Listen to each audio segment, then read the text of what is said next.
Bismillahirrahmanirrahim. Assalamualaikum warahmatullahi wabarakatuh. Salam Om Swastiastu, Namo Buddhaya, salam kebajikan. Halo, selamat pagi semua. Salam sejahtera bagi kita semua. Semoga kita semua dalam keadaan sehat dan walafiat. Dan tak lupa saya ucapkan terima kasih kepada yang terhormat kepada Ibu Retna Kristiana STMT yang telah memberikan kami kesempatan untuk menyampaikan materi kali ini yang membahas tentang perkembangan agregat kasar. Sebelum kita mempresentasikan PowerPoint ini, saya perkenalkan terlebih dahulu anggota kelompokan Muhammad Ramadhani Hanafi dengan saya sendiri. Dan saya Ahmad Wahyu Saputra. Dan saya Ferdi Setiawan. Untuk presentasi pertama, saya persilahkan kepada Muhammad Ramadhani Hanafi, yaitu saya sendiri. Pembahasan umum. Pengertian agregat secara umum. Agregat merupakan batuan yang terbentuk dari formasi kulit bumi yang padat dan solid. Berdasarkan asal pembentukannya, agregat diklasifikasikan ke dalam batuan beku, batuan sedimen, dan batuan metamorf. Sedangkan berdasarkan proses pengolahannya, agregat digolongkan menjadi dua macam, yaitu agregat alam dan agregat buatan. Next. Agregat adalah material yang dominan dalam konstruksi konkrit. Hampir 70-80%, lebih berat konstruksi konkrit adalah agregat. Agregat terdiri atas agregat kasar, dalam kurung kerikil atau batu baur, dan agregat halus, dalam kurung pasir. Dan jika diperlukan menggunakan bahan pengisi atau filler, pasir untuk ukuran nominal agregat yang kurang dari 5 mm dan batu kerikil adalah agregat yang mempunyai ukuran nominal yang lebih dari 5 mm. Klasifikasi agregat menjadi kasar, halus, dan filler adalah berdasarkan ukuran yang ditentukan menggunakan saringan. Mutu agregat mempengaruhi kekuatan dan ketahanlasakan konkrit. Agregat kasar, pengertian agregat kasar.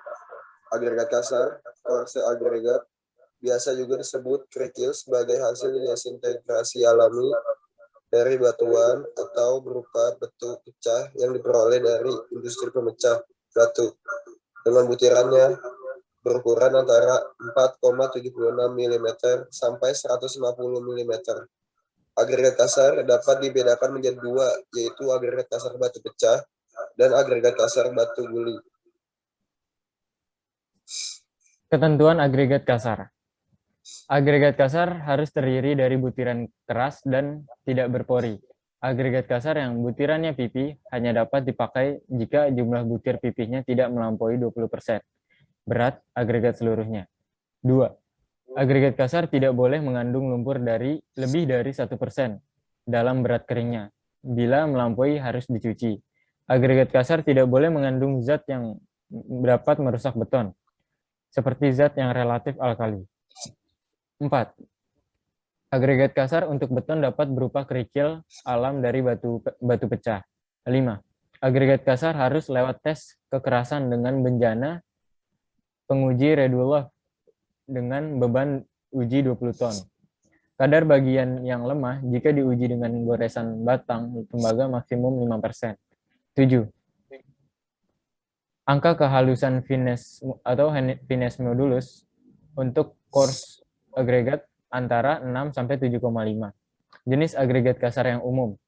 1. Batu pecah alami, 2. Kerikil alami, 3. Agregat kasar buatan, 4.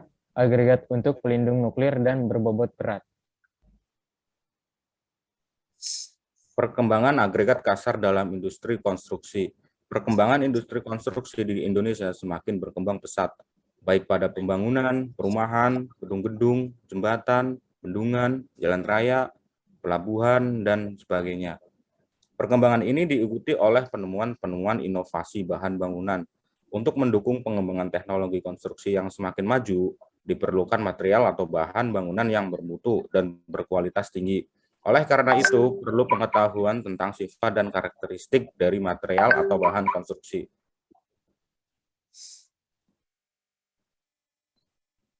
Perkembangan agregat kasar dalam industri konstruksi. Tuntunan zaman membuat pembangunan semakin banyak, lahan untuk membangun semakin sedikit, sehingga memaksa membangun ke arah atas yang mempertinggi bangunan. Bangunan yang semakin tinggi menuntut kekuatan beton yang tinggi, sehingga kebutuhan terhadap beton berkekuatan tinggi menjadi meningkat. Bidang konstruksi selalu bersangkutan dengan beton.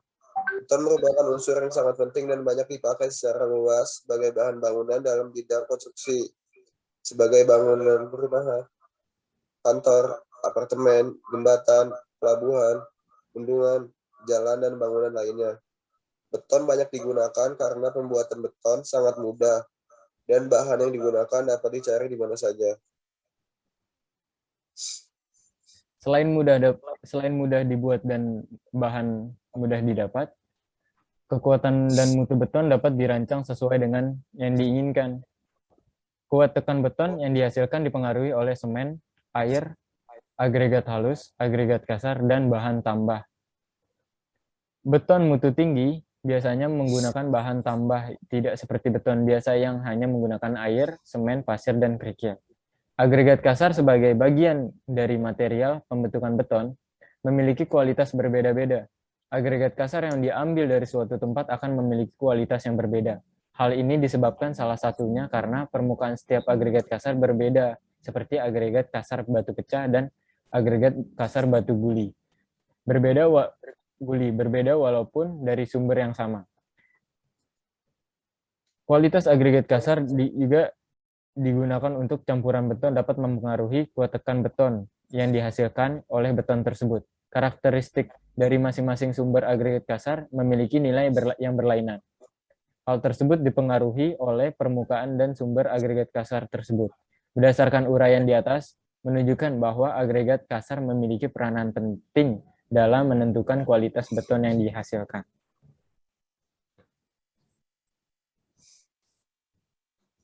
Perkembangan agregat kasar dari 2016 sampai 2020. Pada tahun 2016, dilakukan studi eksperimental tentang perilaku mekanik beton dengan ukuran besar agregat kasar daur ulang. Pada studi ini, ditemukan masalah adanya efek gabungan dari agregat kasar dan serat. Dan studi ini bertujuan untuk mencari efek gabungan dari agregat kasar dan serat pada perilaku tarik beton kinerja ultra tinggi. Dalam studi ini, efek gabungan dari agregat kasar dan sifat serat pada perilaku tarik beton kinerja ultra tinggi. Pada tahun 2016 dilakukan studi tentang pengaruh komposisi semen dan agregat kasar batu apung terhadap kuat lentur balok beton bertulang bambu dengan campuran serat bambu.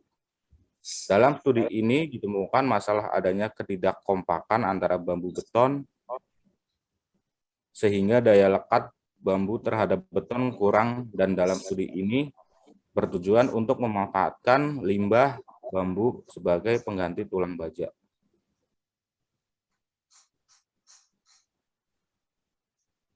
Pada tahun 2017 dilakukan studi mengenai karakterisasi morfologi dan analisis mekanik untuk bahan kasar kerangka agregat campuran aspal berdasarkan elemen diskrit pemodelan. Dalam studi ini berfokus pada struktur mikro agregat untuk mengkarakterisasi sifat mekanik agregat. Penelitian ini mengusulkan metode pemodelan agregat kasar berdasarkan karakteristik morfologi partikel. Pada tahun 2017, dilakukan studi mengenai pengaruh pecahan bata press sebagai bahan pengganti sebagai agregat kasar pada campuran beton terhadap nilai kuat tekan. Tujuan dari penelitian ini untuk mengetahui pengaruh pecahan bata press sebagai bata pengganti kasar terhadap uji kuat tekanan.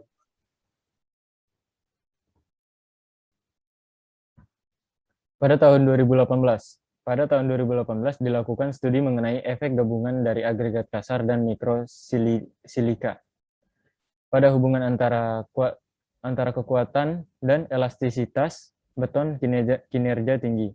Dalam studi ini meneliti hubungan antara kekuatan dan modulus elastis beton berkinerja tinggi atau HPC yang disesuaikan dari berbagai agregat berat dan berat badan normal yang ditambah dengan efek mikrosilika sebagai bahan cementitious tambahan atau SCM. Pada tahun 2018 juga dilakukan studi mengenai pengaruh zeolit sebagai agregat kasar dan abu batubara sebagai bahan campuran semen terhadap kuat tekan paving block. Tujuan dari penelitian ini karena adanya tingginya permintaan paving block berdampak pada kenaikan harga dan kebutuhan akan bahan baku utama yang digunakan. Pada tahun 2019 dilakukan studi mengenai evaluasi karakteristik morfologi agregat kasar yang mempengaruhi kinerja trotoar aspal tugas berat. Tujuan dari penelitian ini untuk lebih memahami efek karakteristik morfologi agregat kasar pada kinerja trotoar HMA tugas berat. Agregat dengan sifat morfologi penyebaran yang ideal disiapkan dengan pemilihan tangan. Pada tahun 2019 dilakukan juga studi mengenai eksperimen pengaruh pemanfaatan superplastisir terhadap kuat tekan dan permeabilitas beton berpori. Penelitian ini bertujuan untuk menginvestigasi karakteristik beton berpori berdasarkan pengujian kekuatan tekan dan permeabilitas beton dengan variasi campuran komposisi semen dan agregat.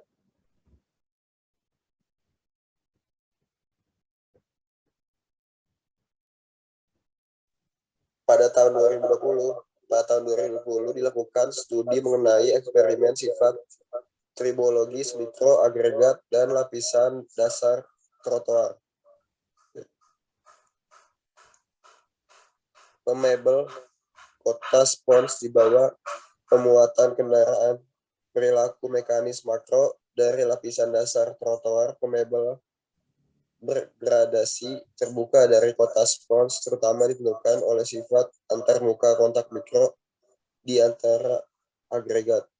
Pada tahun 2020 dilakukan studi mengenai eksperimen kuat tekan ton mutu tinggi dengan substitusi parsial agregat Alwa Cilacap terhadap agregat kasar. Penelitian ini menggunakan beton dengan menggunakan agregat ringan. Dapat mencapai kuat tekanan 17 sampai 41 MPa.